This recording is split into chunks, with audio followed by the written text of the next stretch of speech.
الشيطان الرجيم بسم الله الرحمن الرحيم ألم نشرح لك صدرك ووضعنا عنك وزرك الذي أنقض ظهرك ورفعنا لك ذكرك فإن مع العسر يسرا إن مع العسر يسرا فإذا فرغت فانصب وإلى ربك فارغب صدق الله العظيم. A'udzu billahi minasyaitonir rajim. Kata Allah Subhanahu wa taala, alam nashrah laka sadrak, bukankah telah kami lapangkan hatimu wahai Nabi Muhammad. Alam nashrah laka sadrak wa wada'na anka wizrak, dan bukankah telah kami angkat bebanmu wahai Nabi Muhammad.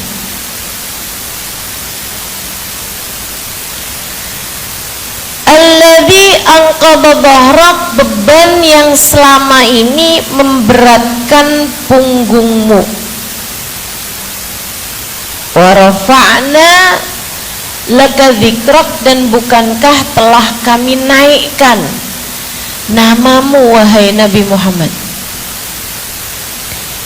Fa inna ma'al usri yusra, karena sesungguhnya bersama dengan kesulitan yang kamu pernah hadapi dalam hidupmu, yusra, Allah akan berikan padamu kemudahan.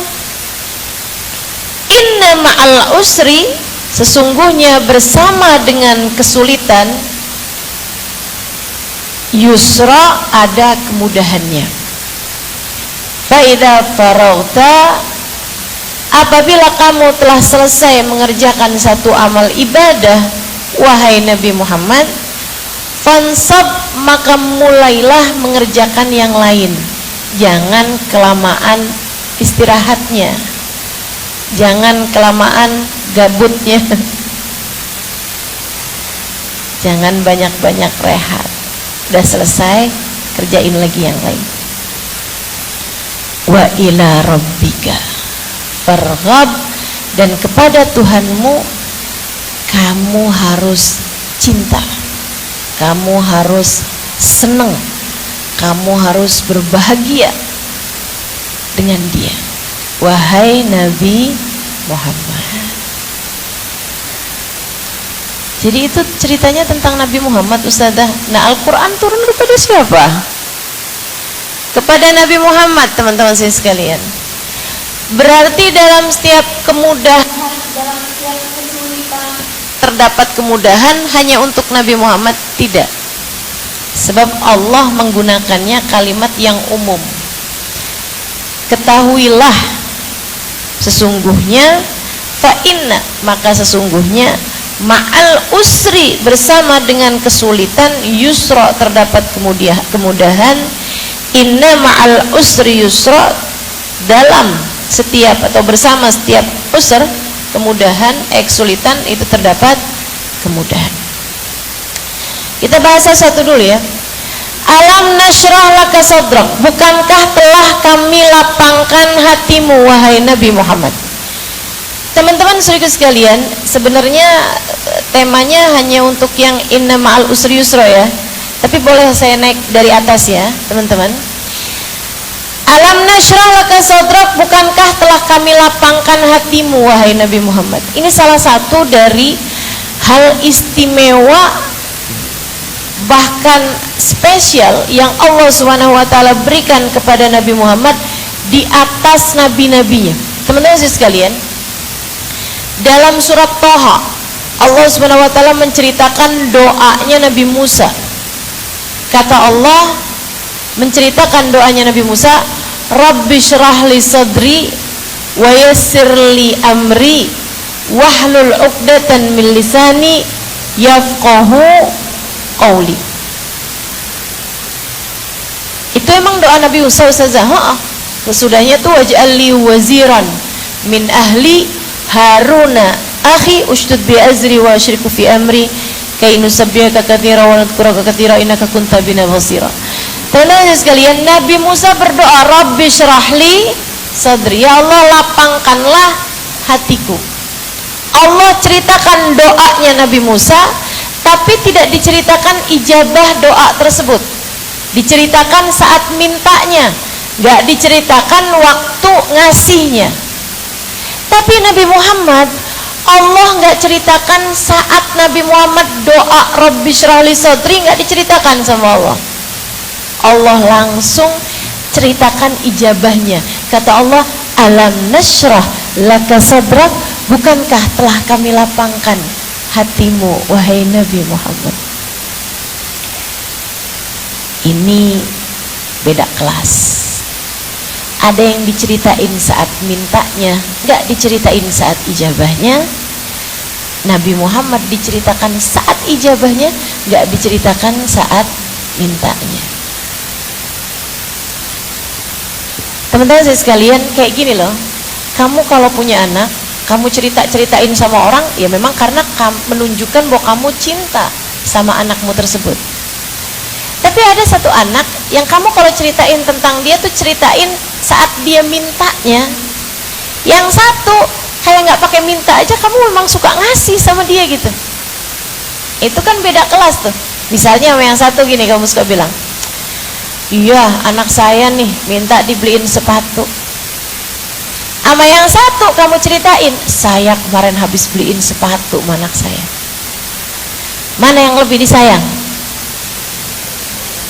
Yang dibeliin bahkan tanpa diminta, kan begitu? Masya Allah. Itu Nabi kita Muhammad alaihissalam. Dibandingkan dengan Nabi Musa aja terlihat sekali bahwa Allah itu lebih mencintai Nabi Muhammad daripada Nabi Musa. Padahal Nabi Musa adalah Nabi yang tercinta, Nabi yang tercinta di sisi Allah. Kalau nggak cinta, Allah nggak ceritain tentang beliau gitu kan. Ada banyak sekali kisah-kisah yang Allah ceritakan tentang Nabi Musa. Allah cinta pada Nabi Musa, tapi tetap lebih cinta kepada Nabi besar Muhammad. Ini namanya mengundat pemberian. Ayat alam nashrah laka sadrak namanya mengungkit-ungkit pemberian.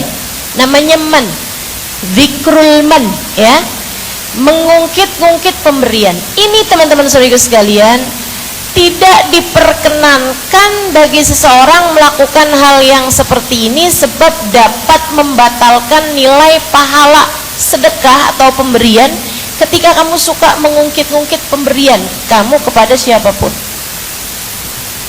Oh, kamu suka bilang gitu kan, kamu tuh gak ada terima kasihnya, padahal saya kan minggu lalu juga udah ngasih sama kamu. Itu batal seringnya pemberian kamu gara-gara ucapan-ucapan pengungkitan terhadap pemberian tersebut. Kata Allah, a'udzubillahi minasyaitonirrajim, la tubtilu shadaqatikum bil manni wal adha. Janganlah kalian batalkan pahala sedekah kalian dengan kalian ungkit-ungkit pemberian tersebut. Saudara sekalian yang saya muliakan, yang boleh ngungkit pemberian itu hanya ibu, orang tua kepada anaknya, sama Nabi kepada umatnya. Dari besarnya apa yang dilakukan orang tua kepada anak, orang tua tuh boleh, meskipun nggak baik juga, tapi boleh orang tua mengungkit pemberian pada anaknya. Ya ampun nak, padahal mama tuh sayang banget sama kamu. Mama tuh dulu melahirkan kamu nak dengan separuh nyawa mama nak. Kamu itu waktu kecil kamu sakit, mama bela-belain gak tidur buat jagain kamu. Mama sayang sama kamu. Mengungkit-ungkit pemberian seorang ibu kepada anaknya tuh boleh. Demikian pula ayah mengungkit pemberian itu boleh, meskipun ya bukan hal yang baik juga. Orang tua, saya tuh dulu melahirkan kamu, kata anaknya, emang saya minta mah enggak kan.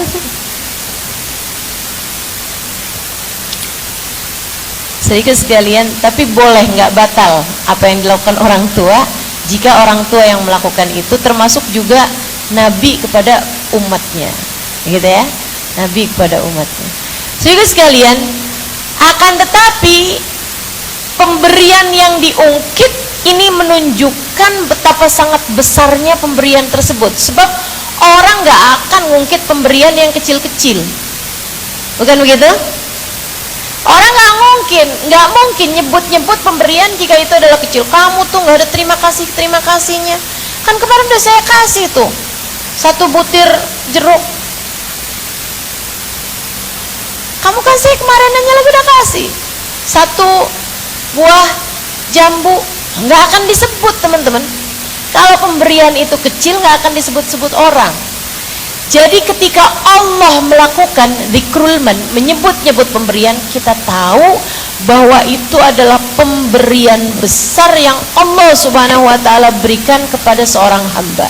Nah, Allah ketika mengungkit pemberian kepada Nabi Muhammad alaihissalam, Allah nggak bilang, bukankah telah aku beri kepadamu istri yang cantik, misal gitu ya.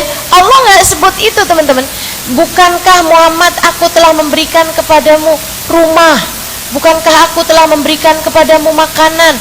Bahkan Allah nggak bilang, bukankah aku telah jadikan kamu sebagai manusia yang paling tampan wahai Muhammad. Meskipun itu iya, Nabi Muhammad punya tampang rupa yang sangat cakep, teman-teman sekalian. Tapi Allah nggak ngungkit pemberian tersebut. Kenapa? Karena ketampanan rupa, kecantikan wajah bukanlah pemberian besar yang Allah berikan kepada seorang hamba. Allah nggak ngungkit pemberian berupa harta kepada Nabi Muhammad.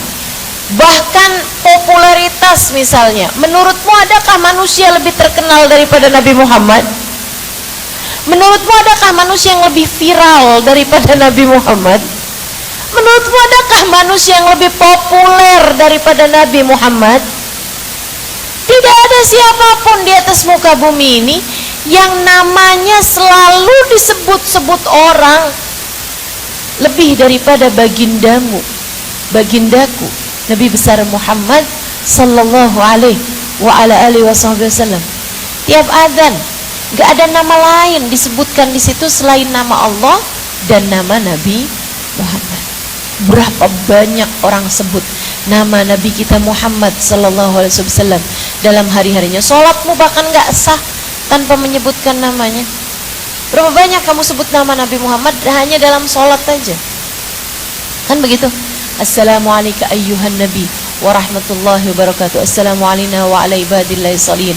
Asyhadu an la ilaha illallah wa asyhadu anna Muhammad Rasulullah. Habis itu Allahumma sholli ala Sayyidina Muhammad wa ala ali Sayyidina Muhammad. Itu tahiyat awal aja udah 3 kali nama Nabi Muhammad kamu sebut. Gak ada manusia lebih populer daripada Nabi Muhammad, disebut sama orang lebih banyak daripada Nabi Muhammad sallallahu alaihi wasallam. Tapi Allah ketika mengungkit pemberian gak gitu yang disebut sama Allah Subhanahu wa taala. Bukankah aku telah jadikan kamu terkenal? Ada. Bukankah aku telah jadikan kamu kaya, misalnya gitu. Meskipun memang Nabi Muhammad memilih untuk tidak menjadi kaya dalam hidupnya. Kenapa Allah tidak mengungkit pemberian yang begitu-begitu? Karena di sisi Allah pemberian yang seperti itu bukan pemberian besar. Kalau kamu mau tahu pemberian besar apa nggak besar, gini aja. Kalau ada orang non muslim diberi pemberian yang sama dengan kamu, berarti itu bukan pemberian besar. Ama yang nggak beriman aja Allah kasih kok. Misalnya, ada nggak non muslim punya mobil? Banyak. Berarti kalau kamu dikasih mobil, kalau kamu dalam hidupmu punya mobil, bukan merupakan pemberian besar. Ada nggak orang muslim punya rumah? Semua, banyak. Berarti punya rumah itu bukan pemberian besar.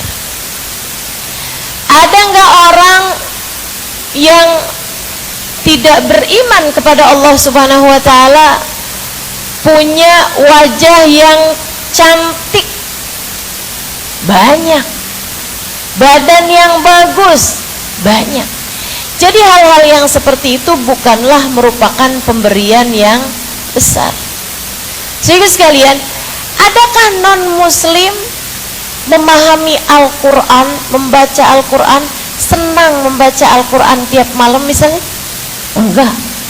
Maka ketika kamu menjadi seseorang yang Allah izinkan untuk kamu baca Al-Quran, berarti pertanda bahwa kamu adalah seorang yang dicinta di sisi Allah. Adakah non muslim rindu kepada Nabi Muhammad, menyebut-nyebut Nabi Muhammad, bersolawat padanya hingga mengalir air matanya? Ada? Enggak ada. Pemberian itu khusus untukmu, rasa cinta kepada Nabi besar Muhammad sallallahu alaihi wa ala alihi wasallam. Adakah non muslim sujud kepada Allah subhanahu wa ta'ala? Enggak ada. Karenanya ketika kamu dikaruniai Allah subhanahu wa ta'ala sujud kepada Allah subhanahu wa ta'ala, saat itulah kamu telah dikaruniai hadiah yang luar biasa besar dari Allah subhanahu wa ta'ala, yaitu sujudmu kepadanya.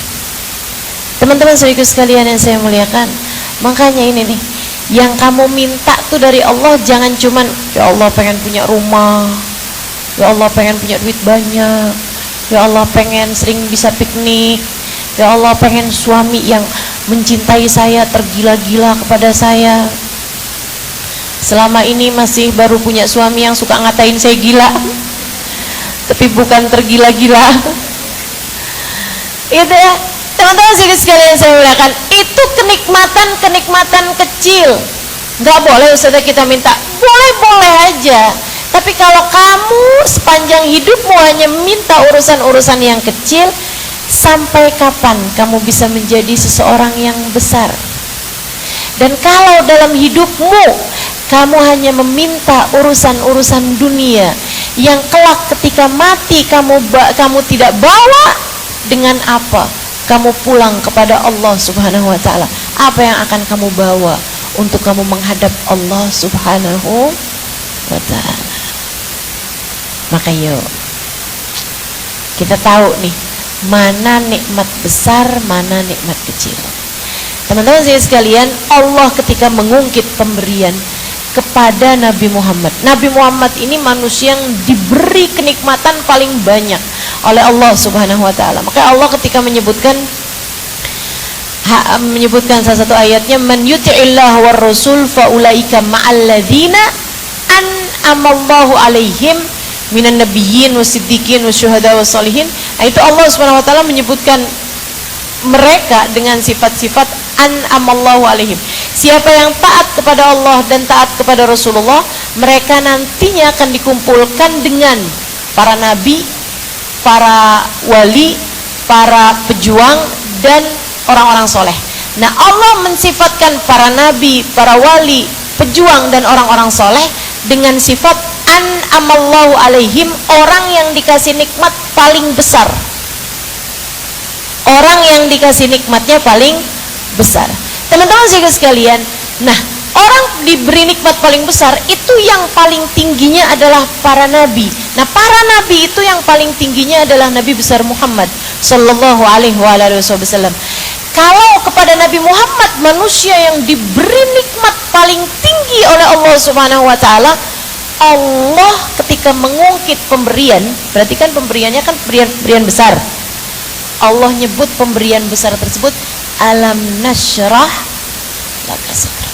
Bukankah telah kami lapangkan hatimu, wahai Nabi Muhammad, menunjukkan bahwasanya kelapangan hati adalah hal besar yang Allah berikan kepada orang-orang besar, yang diberi Allah kenikmatan paling besar.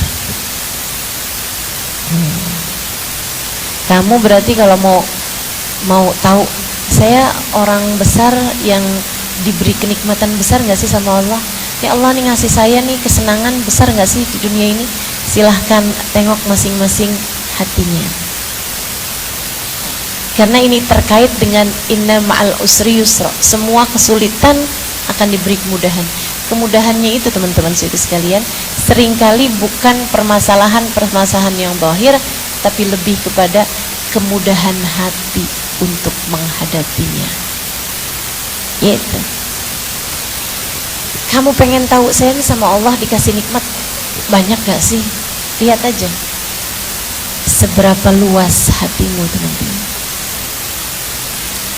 Semakin luas hatimu, artinya kamu adalah orang yang dianugerahi oleh Allah kenikmatan yang lebih besar.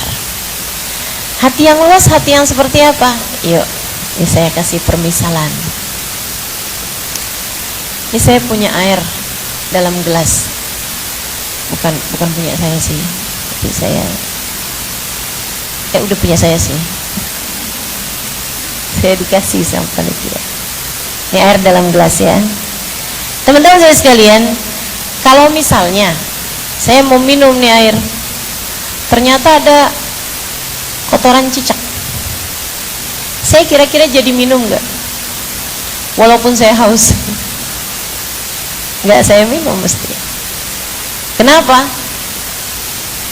Najis atau mutanajis tepatnya ya, kena najis ya, kuman, penyakit, kotor, menjijikkan, rasanya nggak enak. Kalau rasanya nggak enak itu perkiraan ya, saya nggak pernah nyoba soalnya.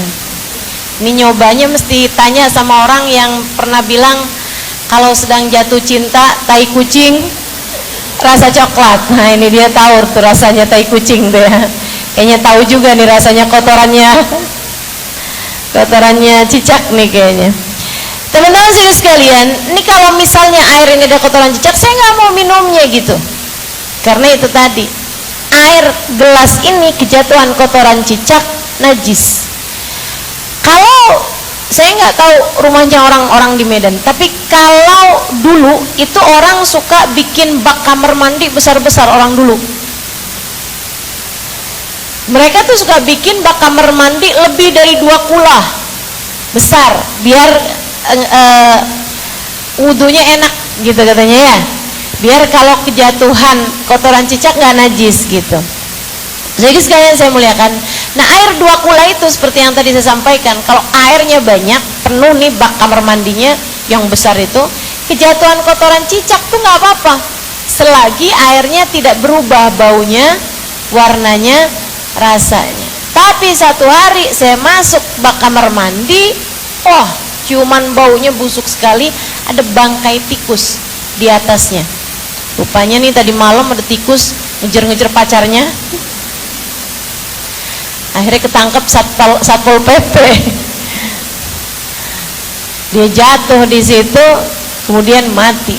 Teman-teman sekalian saya muliakan, baunya busuk. Bolehkah air tersebut itu dipakai buat wudhu? Mandi, bikin kopi? Nah, boleh. Ada orang punya kolam renang yang besar. Ada teman saya punya kolam renang besar. Kalau kejatuhan kotoran cicak, bolehkah dipakai mandi? Boleh. Satu hari kejatuhan tikus tadi ini, mati tikusnya, tapi karena kolamnya besar, begitu tikusnya ini diambil, airnya tidak berubah, baunya, warnanya, rasanya. Bolehkah dipakai berenang? Boleh. Tapi satu hari yang mati di situ bukan tikus, tapi sapi. Sapinya nih mau dikurban, ternyata malam-malam hari dia panik, inget sama pacarnya, pacarnya tikus. Dia akhirnya kemudian berusaha melepaskan diri, dia berhasil lepas, tapi akhirnya jatuh ke kolam, mati gitu kan.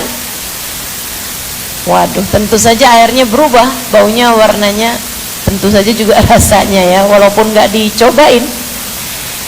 Bolehkah orang berenang di kolam tersebut? Nggak boleh. Mesti diambil dulu bangkainya, dikuras dulu airnya, digantikan dengan air yang baru, baru deh dibolehkan lagi untuk kita berenang di sana. Kolam renang. Sekarang bayangkan lautan. Lautan kena kotorannya cicak. Lautan ada bangkainya tikus, bangkainya ular, bangkainya ikan misalnya, bahkan bangkainya manusia. Apakah merubah hukum lautan menjadi najis? Tidak, tentu saja tetap berada dalam kesuciannya. Ada bangkai, mohon maaf, bangkai babi satu kontainer dibuang di lautan. Apakah mengubah air lautan tersebut menjadi mutanajis, menjadi najis? Enggak, tetap berada dalam kesuciannya. Ini lautan isinya apa? Air. Kolam renang isinya apa? Air. Bak kamar mandi tadi isinya apa? Air. Gelas saya nih isinya apa? Air. Gelas panitia ya. Saya minum karena ternyata nggak ada kotoran bijaknya. Teman-teman sekalian yang saya muliakan, nah ini nih, semuanya sama-sama isinya air, tapi yang satu begitu kejatuhan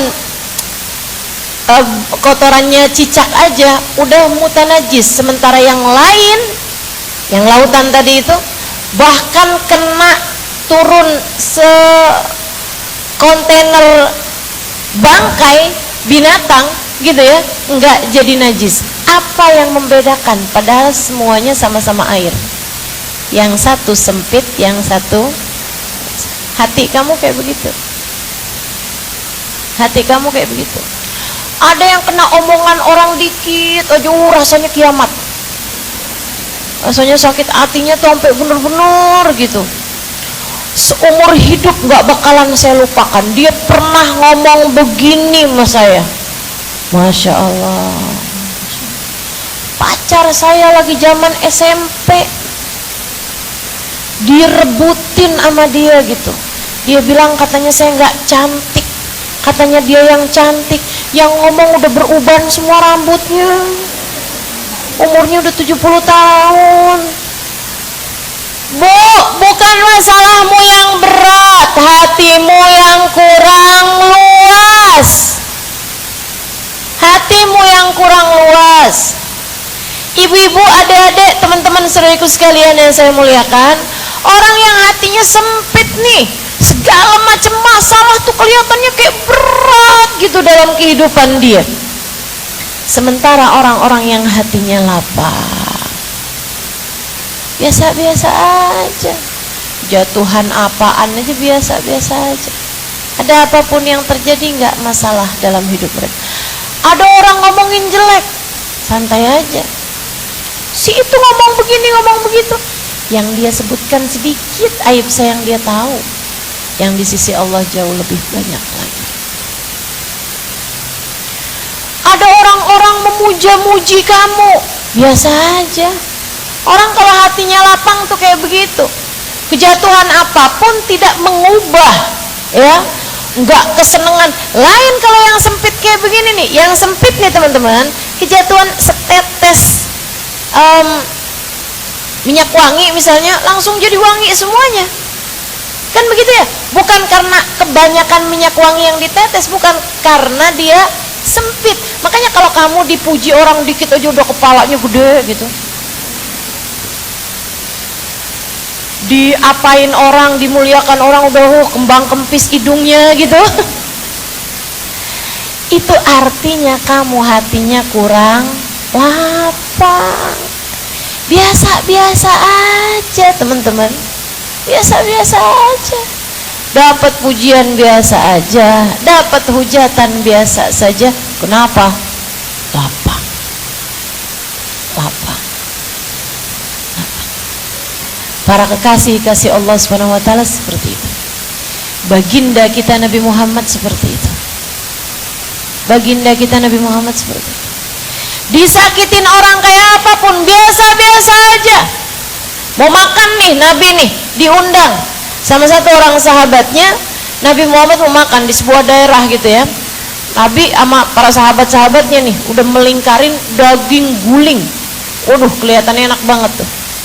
Untungnya sahabat tuh adab, akhlak. Adab mereka nggak mau makan sebelum Nabi Muhammad makan. Ini adabnya santri, adabnya kita kepada orang yang kita hormati. Tuh jangan duluan makan, gitu ya, jangan duluan berdiri gitu. Teman-teman sekalian yang saya muliakan, jangan sampai nih ada orang yang kita hormati, giliran dia mengantri makanan, udah dagingnya tinggal lengkuas. Nggak gitu caranya, nggak gitu caranya. Para sahabat tuh untungnya mereka adab, sehingga nggak akan berani makan mereka sebelum Nabi Muhammad mulai makan. Nabi Muhammad baru mulai Bismillah, nggak jadi. Nabi kemudian bilang, irfa'u aydiyakum, jauh-jauh, jangan ada yang sentuh dagingnya, jangan ada yang sentuh dagingnya, jauh-jauhan. Kenapa gitu Rasul? Inna hadzal lahm lamma aradtu an amassahu yaqulu li la tamusanni ya Rasulullah fa innani masmum. Ini daging tadi waktu saya mau makan, dagingnya bilang, Bu, Nabi kan ya Bu ya, jangan samain sama kita-kita. Nang Nabi punya pandangan-pandangan, punya pendengaran-pendengaran, punya indera perasa yang jauh lebih diberi Allah Subhanahu wa taala daripada manusia biasa. Hamba wahyu dari Allah Subhanahu wa taala. Katanya Nabi Muhammad, ini daging waktu saya mau dekat sama dia, waktu saya mau sentuh, dagingnya bilang, jangan sentuh aku wahai Rasulullah, aku sudah diberi racun. Kalau kita ya jangan gitu juga. Nih daging ada racun apa enggak ya? Kita dengerin. Ngomong apa dia gitu. Nggak bakalan ngomong apa-apa sama kita mah. Iya. Sama kita nih nggak bakalan. Jadi kalau misalnya ada yang ngasih gitu, saya kopi ada sianidanya, saya bakalannya nggak ketahuan. Bakalan nggak tahu.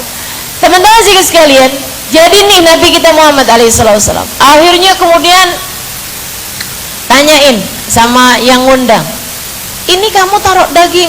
Enggak Rasul, astagfirullah, sebentar Rasulullah, yang masak nih, ada nih tukang masak nih Rasul, dia tukang masak paling enak Rasulullah, makanya saya undang dia walaupun dia Yahudi. Wada'atisum ala lahmi Rasulillah, kamu taruh racun di makanan Nabi Muhammad. Si perempuan itu jawab, oh. Mengapa kamu melakukannya? In kana nabiyan, kalau dia emang beneran nabi, asamahullah, pasti Allah akan jaga dia. Kalau dia bukan seorang nabi, biar mati aja sekalian makan racun saya. Sahabat langsung buka pedang, set. Ya Rasulullah, faqad aradat bika su', ini orang telah berniat buruk kepadamu wahai Rasulullah, dan berniat buruk pula kepada para sahabat. Ya, untungnya tadi sahabat beradab. Memang adab itu selalu menyelamatkan teman-teman. Katanya Nabi Muhammad alaihi wasallam, amma min haqqi faqad afautuha, adapun mengenai hak saya, dia tadi berusaha untuk mencelakakan saya, meracun saya, faqad afautuha, saya sudah memaafkan dia. Gampang maafinnya, gampang maafinnya. Diracun loh teman-teman saya sekalian, mau diracun ya, karena memang dijaga sama Allah Subhanahu wa taala. Nabi Muhammad gampang maafin. Kamu tuh bisa nggak maafin salah orang tuh kenapa? Hah? Dia naruh sianida? Enggak. Kok bisa kamu segitu sakit hatinya dari orang sampai nggak bisa maafin kesalahan orang? Sebabnya tuh cuma satu, hati kamu kurang apa? Itu aja. Nggak usah berdalih, tapi ini udah keterlaluan. Ini saya di luar batas kemampuan kesabaran saya. Ya itu sih bukan masalah masalah kesabaran kamu yang ada batasnya. Sabar kan ada batasnya, katanya gitu. Ya kamu ngasih batasnya dikit amat, kalau gitu doang juga kamu nggak maafin. Teman-teman saudaraku sekalian yang saya muliakan, saya ditanya, Ustazah apakah sabar ada batasnya? Saya bilang iya, ada batasnya sampai mati. Begitu kamu mati, kamu udah nggak perlu sabar lagi. Tapi selagi kamu masih hidup di atas muka bumi ini, kamu diminta Allah untuk terus-terusan bersabar. Gitu. Saudaraku sekalian yang saya muliakan, dan itu yang diambil sama orang-orang mulia dalam jalan cinta kepada Allah lewat Nabi besar Muhammad sallallahu alaihi wasallam. Kayak gitu tuh. Para kekasih-kasih Allah Subhanahu wa taala ngambil sifat itu dalam diri Nabi Muhammad sallallahu alaihi wasallam. Karenanya orang-orang mulia tuh mudah maafin salahnya orang. Ada kok ustazah, si itu tuh nggak gampang maafin salahnya orang. Mohon maaf, berarti dia bukan orang besar. Kalau orang besar gampang maafin salahnya orang. Biasa-biasa aja. Ini coba ya, saya mau kasih lihat kepadamu hati yang lapang tuh yang kayak gimana. Ini cerita wakil. Cerita ini terjadi di zaman sekarang ini. Diceritain oleh putranya guru saya, Al-Habib Umar bin Hafid, yang cerita namanya anaknya Salim, salah satu dari putra beliau. Anak laki-laki pertama. Kalau urutan keluarga dia nomor 3. Nomor 3. Teman-teman sekalian, Salim cerita, dia bilang satu hari kami punya tanah, abah saya punya tanah di Tarim, di aku orang. Orang semua setarim tahu kalau itu adalah tanahnya Habib Muhammad bin Salim bin Hafid, ayahanda Habib Umar, dan turun kemudian kepada Habib Umar bin Hafid. Itu memang jatah warisan Habib Umar bin Hafid dari ayahnya. Orang sekampung nih tahu semua. Tapi satu waktu ada laki-laki ami-ami gitu ya, udah tua gitu, ngaku-ngaku bahwa tanah itu sebenarnya adalah punyanya dia gitu. Nggak tahu tuh dia habis dengar ceritanya siapa atau habis apa, wallahu alam, tapi yang pasti dia bilang-bilang sama orang kalau tanah itu adalah tanah punyanya dia. Sampai kedengaran pula di telinganya Salim, kedengaran di telinganya orang-orang, dan Salim kira juga itu pasti kedengaran juga di telinganya Habib Umar bin Hafid. Satu hari si orang ini datang ke rumah. Datang ke rumah nih.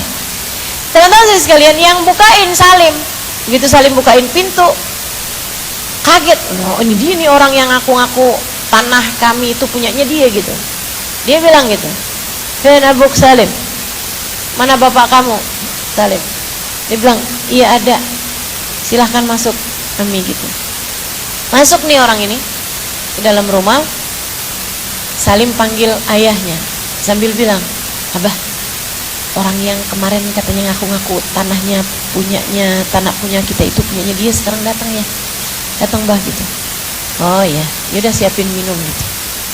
Habib Umar biasa-biasa aja teman-teman. Kenapa biasa-biasa aja? Itu tadi, hati yang lapang.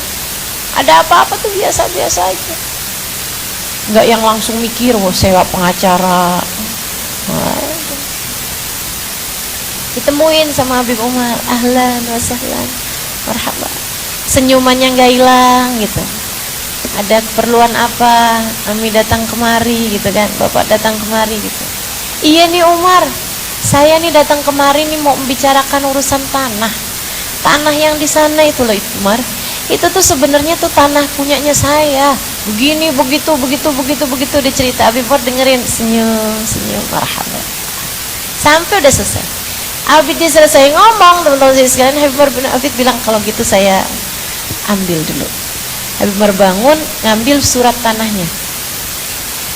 Salim kirain nih, oh ngambil surat tanahnya nih, ngambil sertifikatnya nih, mau dikasih lihat. Nih di sertifikatnya tertulis nama keluarga kami gitu, nama ayah gitu kan, nama kakek. Itu maksudnya dikirain Salim seperti itu gitu. Habib Umar bawa nih surat tanah itu, dikirain Salim mau nunjukin sama orang tersebut fakta yang sebenarnya.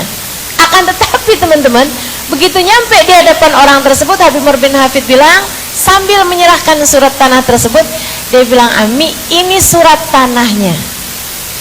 Jika ternyata tanah itu adalah milikmu, maafkan kami, selama ini surat tanahnya ada pada kami. Jika ternyata tanah itu adalah milik kami, dengan ini saya menghadiahkannya untukmu." Bagaimana? Hati yang lapang. Lapang bener, nggak ada apa-apa tuh di hatinya. Biasa-biasa aja tuh di hatinya. Masya Allah, Masya Allah. Sampai Salim tuh lagi mau nyuguhin minuman, sampai kaget setengah mati gitu. Hah, kenapa begini nih ceritanya nih? Tapi beliau suguhkan juga. Habib Umar kemudian persilahkan minum, sampai orang itu bilang, makasih ya Umar, makasih ya Umar, marhaba, marhaba. Udah tuh, orangnya pamit kemudian pulang. Senang banget orangnya, Habib Umar juga senang, masuk gitu.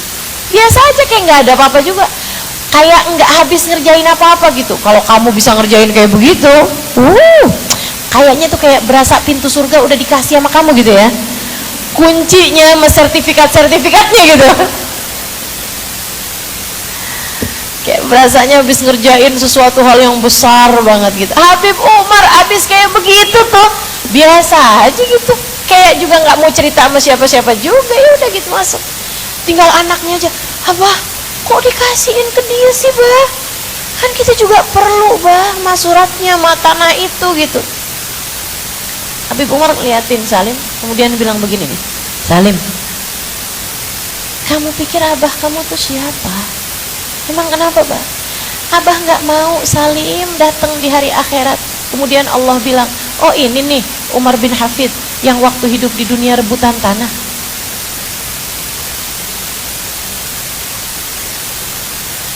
Salim, tentu abah tidak mau jadi orang yang hidup di dunia dengan rebutan tanah. Semuanya akan kita bawa mati, bukan? Udah, biasa aja beliau. Masya Allah, hati yang lapar. Mudah-mudahan nih Allah karuniakan kepada kita kelapangan hati. Nabi Muhammad alaihissalam, alam nasyrah laka sadrak, bukankah telah kami lapangkan hatimu wahai Nabi Muhammad.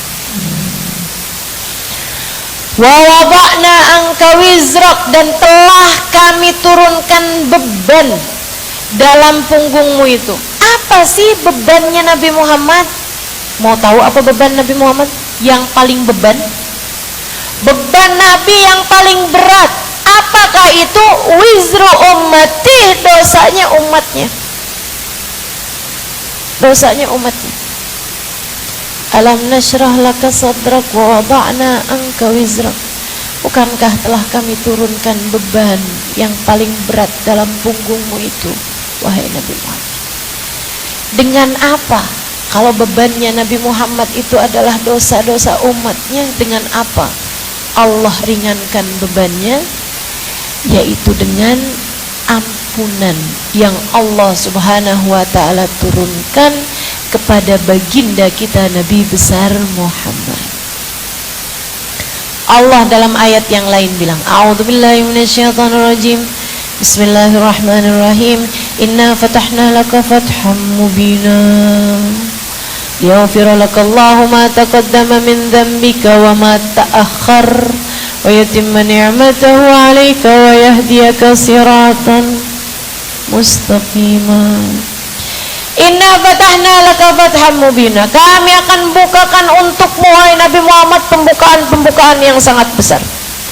Liyaghfira lakallahu ma taqaddam min dzambik wa ma ta'akhkhar, akan diampuni dosa-dosamu yang dulu-dulu maupun yang akan datang. Kok dosa? Emang Nabi Muhammad punya dosa? Nggak punya. Nabi nggak punya dosa.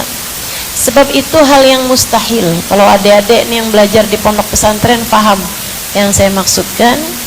Para nabi itu mustahil berbuat dosa.